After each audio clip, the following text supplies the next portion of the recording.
All right, you ready, Coach? I'm ready. Okay, so we are going live in just a couple of seconds. Ready. Okay, so we are live. Hi, everyone, and welcome to this training session on how to protect your organization from ransomware. This is your host, EH, and I'm with Coach Culbertson. Um, Coach is a Microsoft certified instructor. He has been teaching for more than 20 years. He has worked with thousands of students over the course of that time, and he's kind of an expert in everything IT. So I thought I would just tap on his expertise and just talk about ransomware. We have been meaning to do this exact training session for several months now. So it's great that we can finally do this because ransomware, and I was discussing the same thing with Coach yesterday as well, that ransomware is one of the most unreported cyber crimes in the world right now. It goes unreported even when really big companies are involved, when they come under attack, and then it comes out that they were attacked 2 years ago or 3 years ago because they hide it. So yep, uh, let's talk about it today and see how what role you can play in protecting your organization from ransomware attacks. So take it away, Coach. You're on. All righty then. Well, thanks for hanging out, everybody. Yeah, we're doing a little thing on ransomware.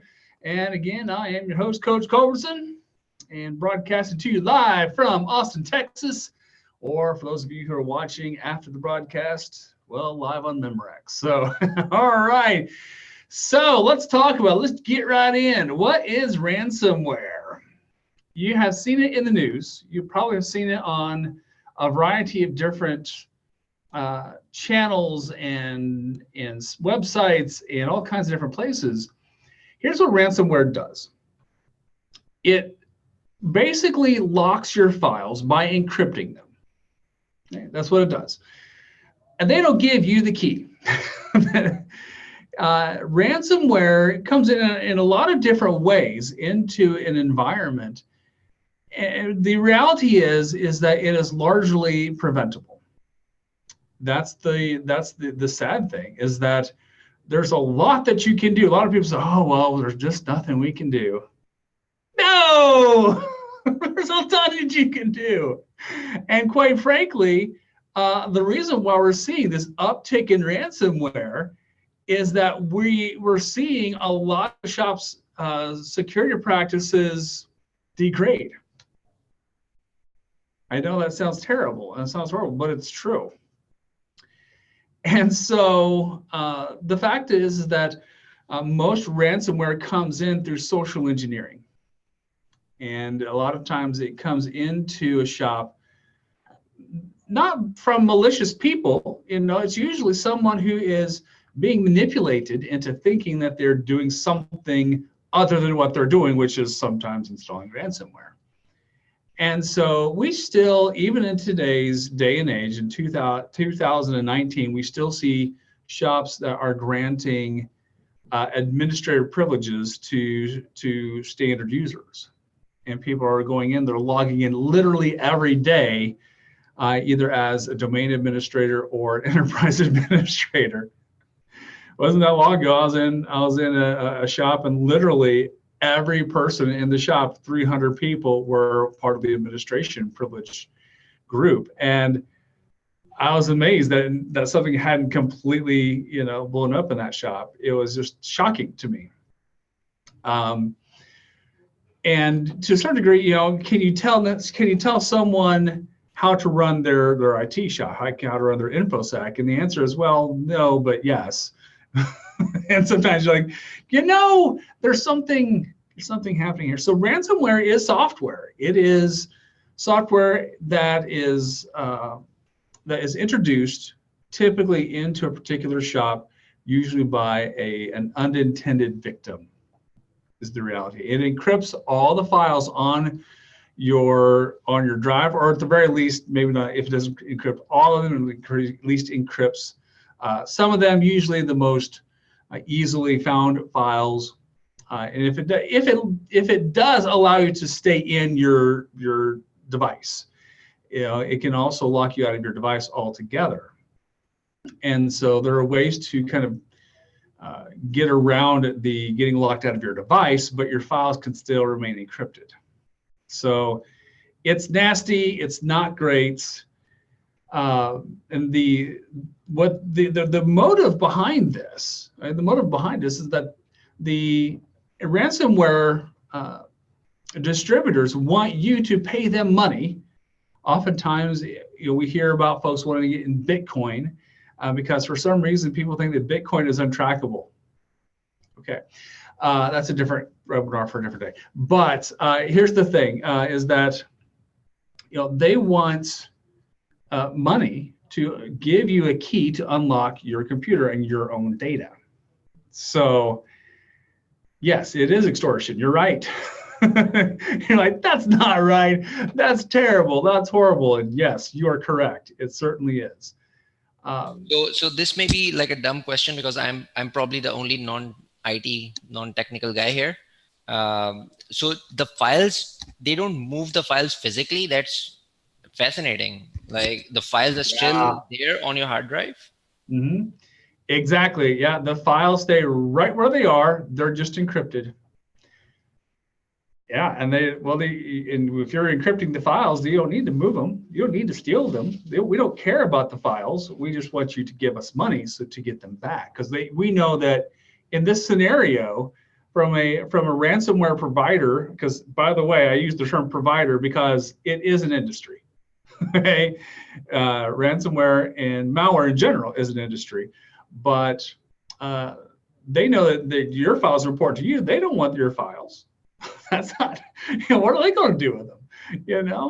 Probably a lot of nothing. And so, but you need them. And so we see a lot of ransomware attacks, like EH was saying, go unreported too, because they oftentimes will charge a very small amount to get the key to unlock your files.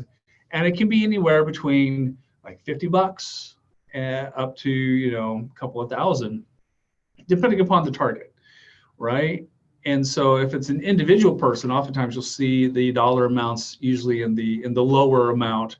If it's an organization that's been targeted, which we'll talk about an incident that just happened not that long ago, coming up, that there are several entities that were targeted, and in those kinds of shops, the ransomware providers are.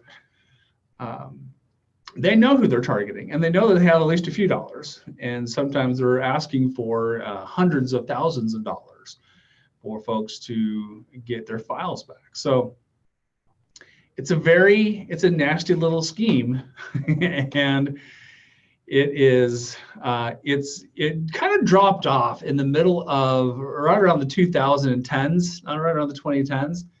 And now in the last, I don't know, even the last year, 2017 included, I guess, towards the end of 2017, we saw this major resurgence of ransomware. And even in the last couple of weeks, we're seeing a significant amount of ransomware reports show up from a lot of different places. But the ones that are the most prominent so far have been government agencies. Being public entities, they oftentimes feel a need to report back to their constituency that, hey, this is the thing that happened.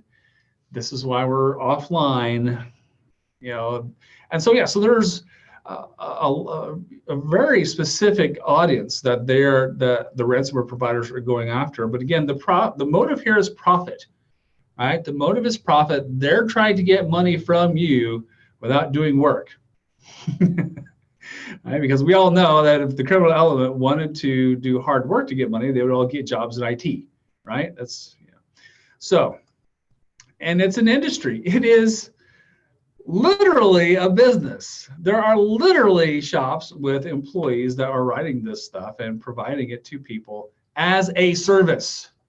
Okay? And that's the killer, is that it's a service.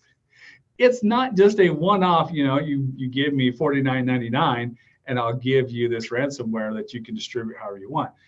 No, they have technical support for this ransomware, right? This is a strangely organized industry. And so there's one particular shop, G and Crab. They were a very popular ransomware of a service provider. They've recently retired, and they posted this upon their retirement. "We are leaving for a well-deserved retirement," the actors wrote in a forum post.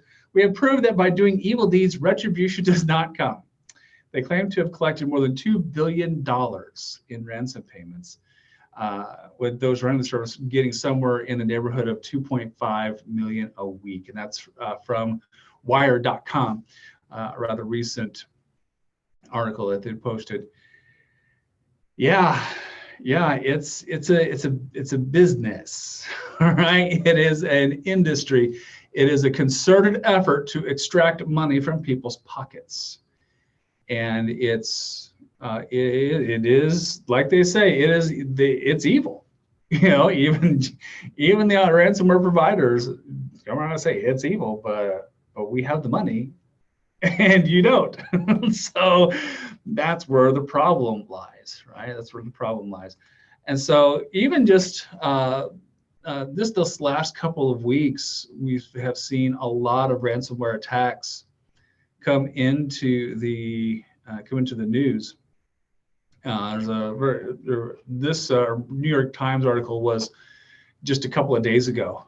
And then this one, let's see, it's the 29th today, right? So this article about the 22 Texas towns that were hit, this one was posted 9 days ago. And so, yeah, it's growing. And it is largely preventable.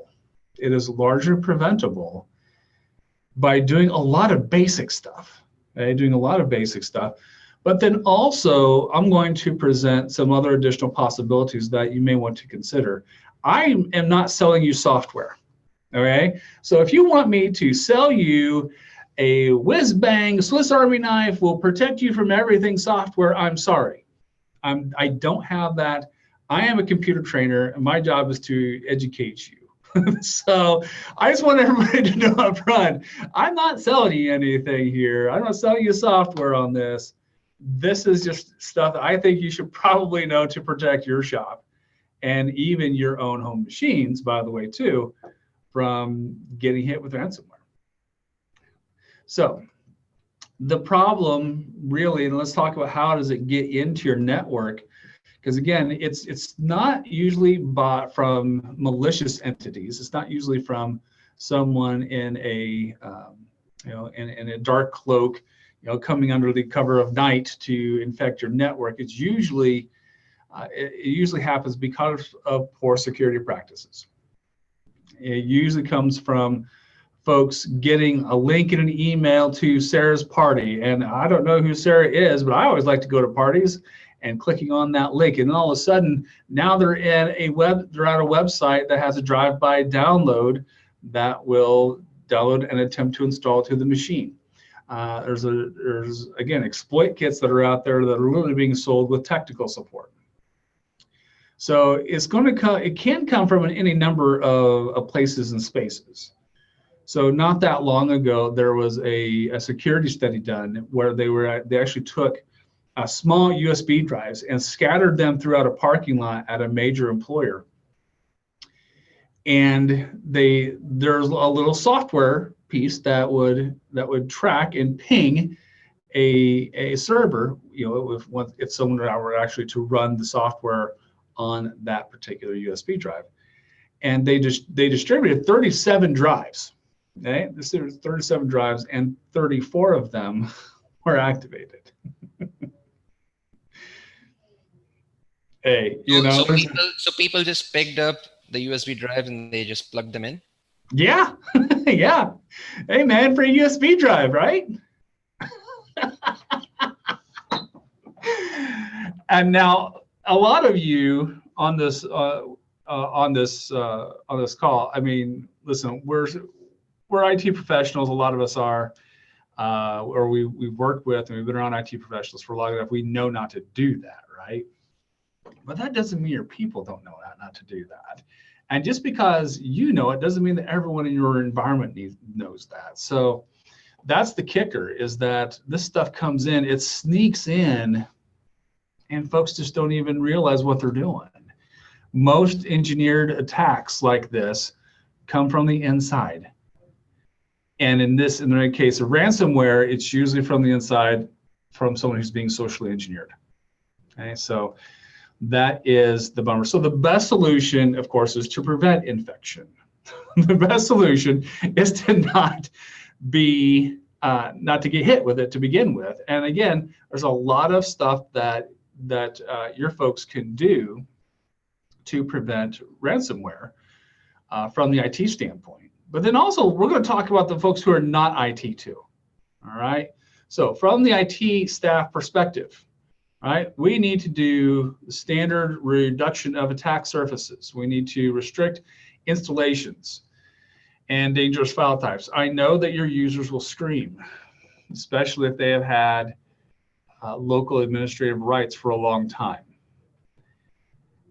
And if they have the license and the ability, the agency to install whatever they want, I understand that I'm an IT professional and I like to install whatever I want too. But that doesn't mean that I won't get hit because I have to download an application from the wrong site, right? So so that's probably the first step, is to restrict what people can and can't install. And by the way, there's a ton of solutions to do this. If you have a server, a Windows Server environment, okay, this is extremely easily done with VA group policy. Now, you can decide what will be installed and what will run on your environment and what will not. Okay, so that's like like step number one. Stop people from installing, take away their privileges. I know that your people are going to scream, some of them, but listen, you can only be responsible for you, right? But if you're responsible for all these machines, you have a responsibility to protect those machines. And so restricting installations and dangerous file types too, especially on the download side, is like kind of step number one. Blocking unknown traffic. Knowing where our traffic is coming from is a fantastic idea. Making sure users are not connecting to non-compliant endpoints and endpoints that we do not trust. Just know what's happening in your network. I know it's a challenge, and I know that it's the larger shop that as your shops grow in size, so do the complexity, so do a user's requirements of what they need. But listen, it's also not that hard to know what's happening in your network either. Yes, it's going to take a couple of bucks probably, and a little bit of time to put the right tools in place and implementations in place for that. But this is a critical piece. Install anti-malware. Now, this is a no-brainer, but the other side is that you need to keep it updated. And I know that also seems like a duh statement, but how many shops don't do this? I can tell you, it's a lot. It's a lot. A lot of shops have anti-malware. Said, okay, we installed it, we're good. No, no, you have to keep it updated. And again, I know all of us are sitting here, we're like, well, duh, coach, thank you. Blinding flashes of the obvious. And if you're doing this, awesome, then you're already well on your way to keep yourself protected. But then the next thing is to patch. Please keep the updates in your environment going. Patch your apps, patch your security software, patch your servers, patch your network security compliances. Keep your desktops updated. I know a lot of shops, they're not applying updates. Some of them, they only apply updates like yearly. And we're not talking about two devices that are critical. So for example, right? So for critical boxes that are being run by by airports, right? And are watching the friendly skies, if you will. A lot of times we'll see those devices be updated less, but they need to be updated, right? They need to be, especially with the security updates. And so we need to make sure that those devices, whatever they are, don't care what it is, keep them patched. And I know that it's hard to keep up with, especially if you have, a large shop and you only have 2 people to take care of 10,000 machines. I know it's a little hyperbole, but sometimes it feels like that, right? But this is like, IT 101 kind of stuff here, right? And the reality is that there's a number of shops that are being infected with ransomware because they're not doing this. That's all I'm saying, all right? So don't let that be you. And then also, let's talk about what your non-IT staff can do. So your IT staff, listen, we get it as IT people. We know the need and the requirements for it, but the problem is that it's usually not IT people where the stuff is coming in from. It's usually not. It's usually your rank and file. So something that you can do to keep your users from becoming victims of ransomware is to get data and keep data backed up on a frequent basis. So a lot of shops do not back up their user data on desktops and laptops. I get it. It's expensive. It's complicated. There's things that, there's things we can do. But here's one fantastic solution. Actually, there's a variety of solutions, and I'm not shilling for any of these shops, but these are just examples of applications and services that you can use. Get a cloud solution of some kind that allows you to keep your data redundantly. Office 365 uses OneDrive. Google Docs has Drive. Dropbox is, well, that's all it does, really. And so the reality is that if your desktop gets infected, or if your environment gets infected, now you can pay, and they might give you the key. But remember, these are not upstanding business professionals. These are criminals, right? These are extortionists. They may or may not be interested in giving you the key. They are interested in getting your money. So we don't have like a ransomware database right now for providers that are oh, this guy's a total 5-star provider, because when we gave him $37,000, he totally gave us the key. Great service. There's no Yelp for ransomware. Yeah, right. Exactly. So, so if you have your users' data in multiple places, if a box does get infected, you can just wipe the box. You can resync the data from that your user has deliberately posted on to Office 365 or Google Docs or Dropbox, or whatever service that you want, because there's a bunch of them out there. Obviously, you need to make sure that the service that you're using is compliant with the regulations that your particular shop is under.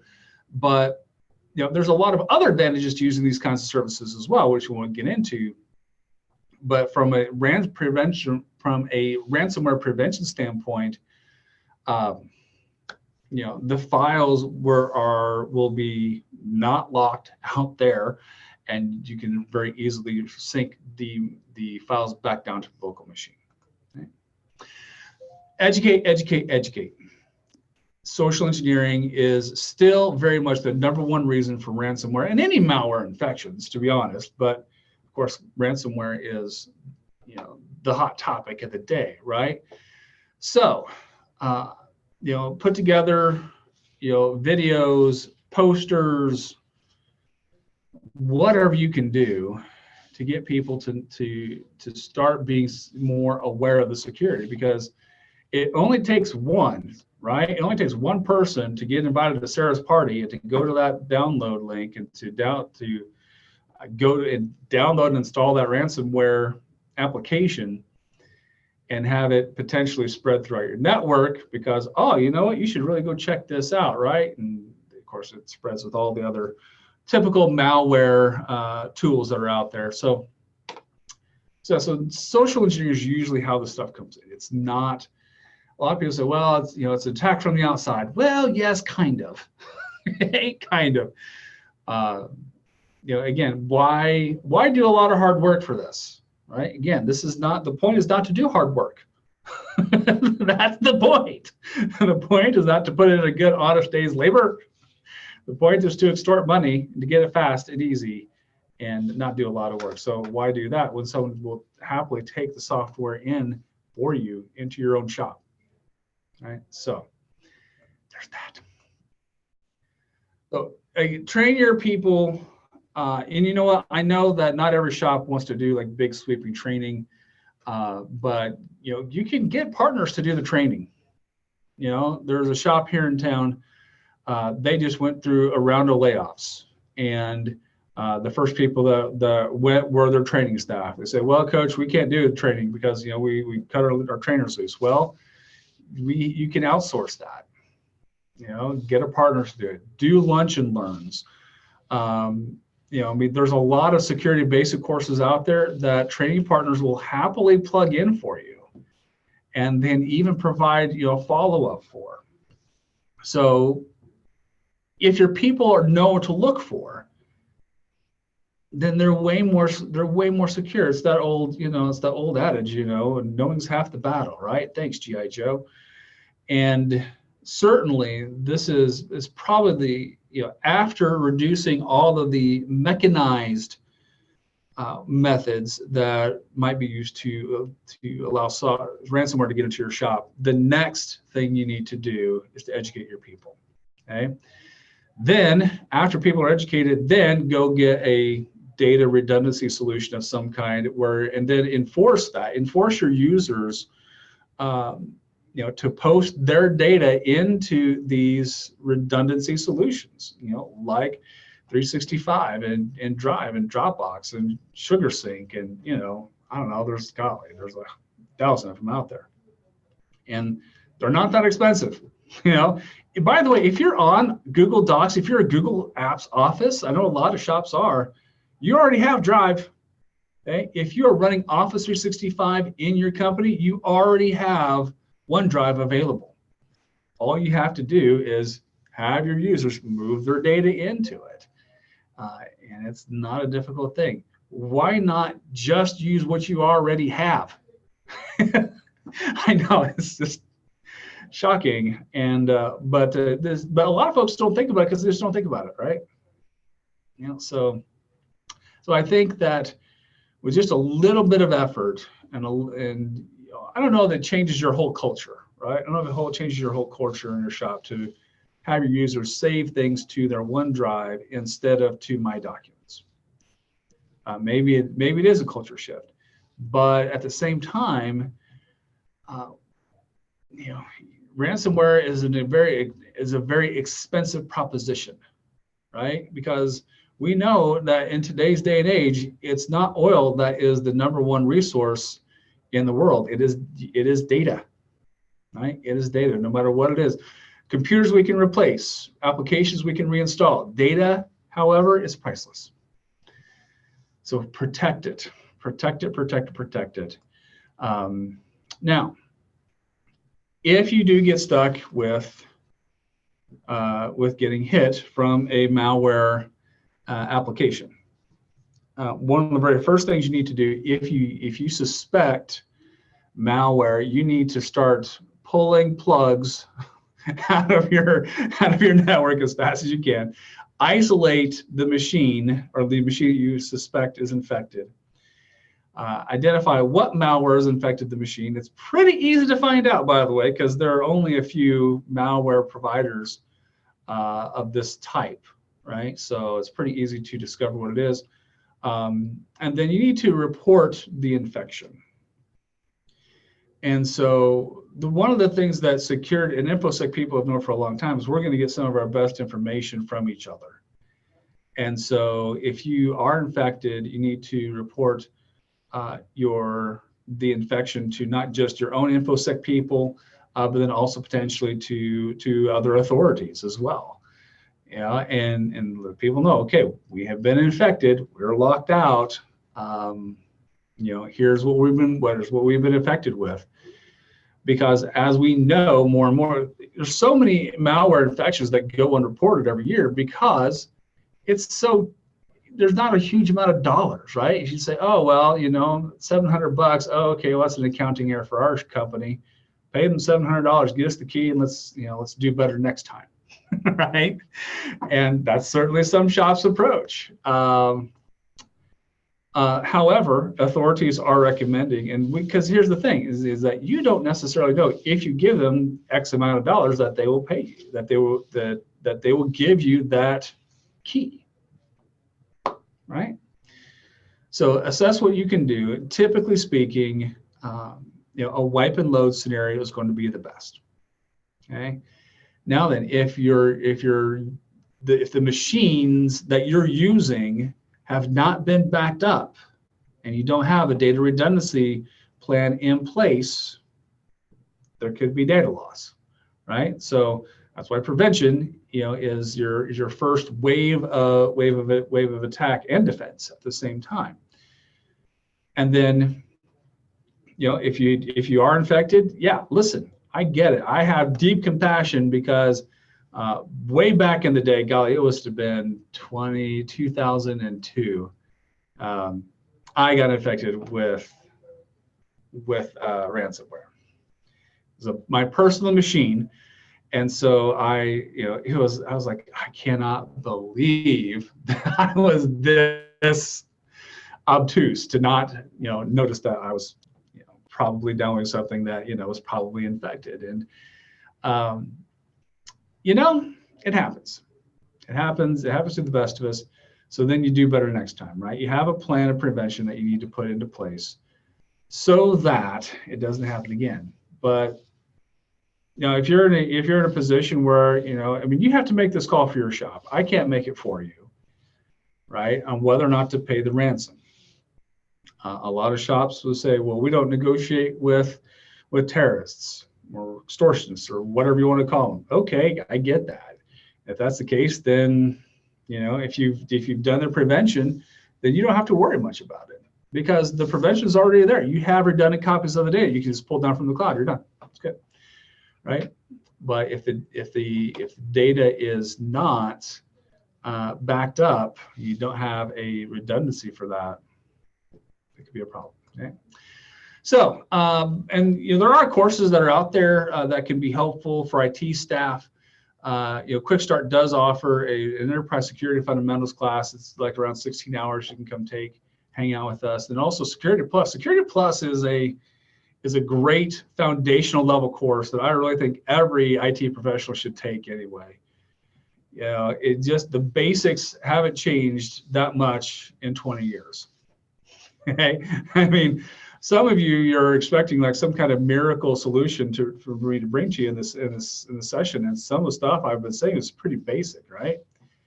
And so if you're disappointed, I'm sorry, but the reality is that security is still security, and hopefully, if this conversation we're having hasn't spurred you on to action yet, or at least wanting to jump into action now.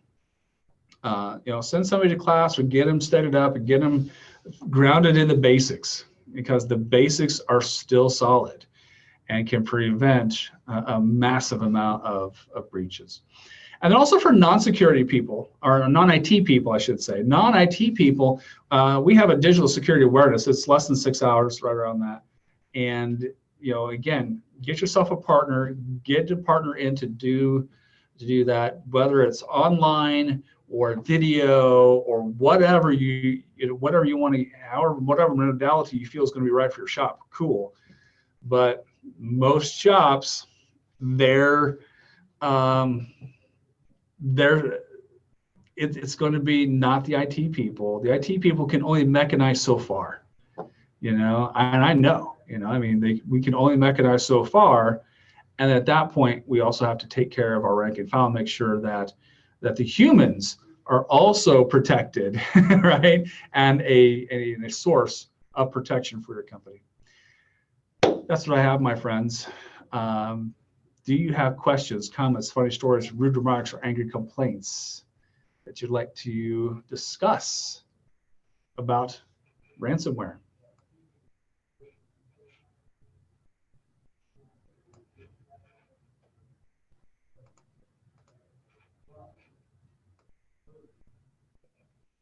All right, everyone. So if you have any questions later on, you can always reach out to us at expertconnect.quickstart.com or just drop me an email at marketing@quickstart.com. And so we have a question, any info about playbooks?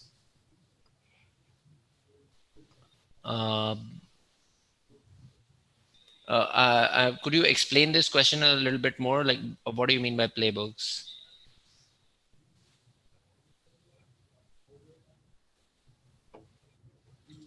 Playbooks to, okay, so are you talking about a playbook to respond to ransomware attack? Well, from that standpoint, hang on just a second here. So it's going to depend upon the ransomware itself, right? So there's going to be different ways to approach different pieces of ransomware. But I would say that the response and the reality is that without that key, you're not going to decrypt those files, right? So I kind of tried to select like the big sweeping elements out of the responses that I've been researching. So in terms of, this is solely an IT level. This webinar was designed for IT people. So from that standpoint, in terms of like, what should you do? Well, you need to go talk to your legal people. And but from an executive standpoint, I'm not an executive. I'm an IT guy. So from that standpoint, this is what IT people need to do, and then from a rank and file standpoint, what we need to do from there. So yeah. But first response always is, like I said, unplug your machines, identify what you're working with, and then, from there, depending upon your vertical, reporting to the proper authorities. Those are pretty standard first response actions that you're going to see in pretty much all of the recommended responses. So next question, would you recommend one of the data backup solutions to be taped so it is off the network? Well,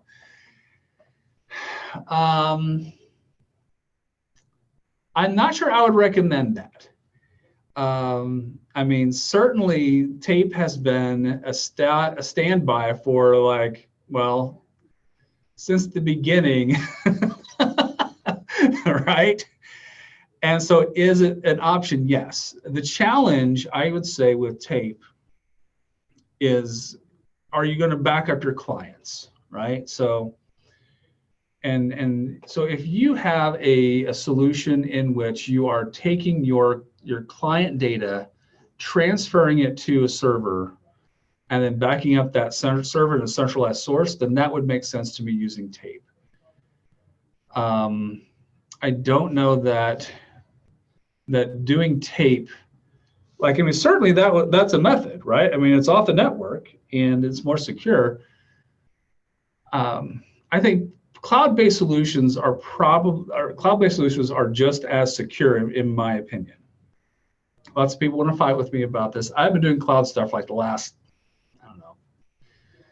7 years-ish or so, and focused a lot of my work in the cloud. And I think that from a client perspective, you're only saving down the deltas when you're using these cloud solutions, or you're saving up the deltas. So when you have those synchronizations, when you're only saving deltas, I think that is probably a more apt solution than doing tape backups. But I mean, certainly tape would do it. Tape would do it.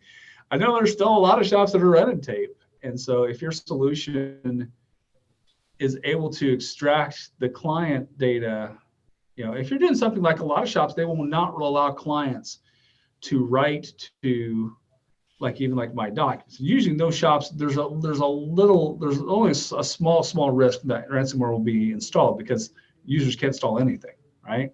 So in these kinds of scenarios, more security is better, but we're always losing usability when we hit that security level, right? So, I mean, tape is an interesting solution, but I think it's probably like shooting a house flash with 12 gauge shotgun in this standpoint, in that it'll get the job done, but it might put a big hole in your wall or in your wallet, as this case might be. So, yeah, so I think it might be a little overkill, but at the same time, is it effective? Yes. So are you recommending like a hybrid cloud kind of a setup where you have your on-premises storage and then you have the backup in the cloud, or are you talking about going 100% cloud? well, I would recommend, from a cloud standpoint, whatever solution you have, you're going to have that solution where you have or you're going to have redundancy. You're going to have one local copy on the local machine and then one copy in the cloud. I don't know that you necessarily need, if you want, like GC just posted up in the chat box, maybe a third copy for that. Mm-hmm. And yeah, I mean, you'd have to do some, you could certainly do that. I don't know of any current solutions that also would support a third copy to tape, but it doesn't mean you can't ad hoc one and put one together. So, I mean, certainly that would do the job.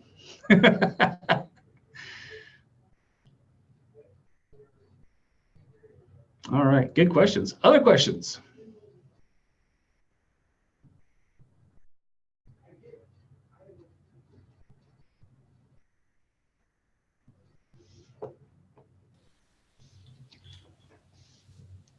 All right, everyone. So I guess we're gonna wrap this up today and see you guys next time.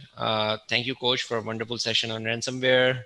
And you and I get together and think of new topics for the next. All right. Okay. Thank you, everyone, for attending. See you guys next time. Bye. All right. Thanks, everybody. Thank you.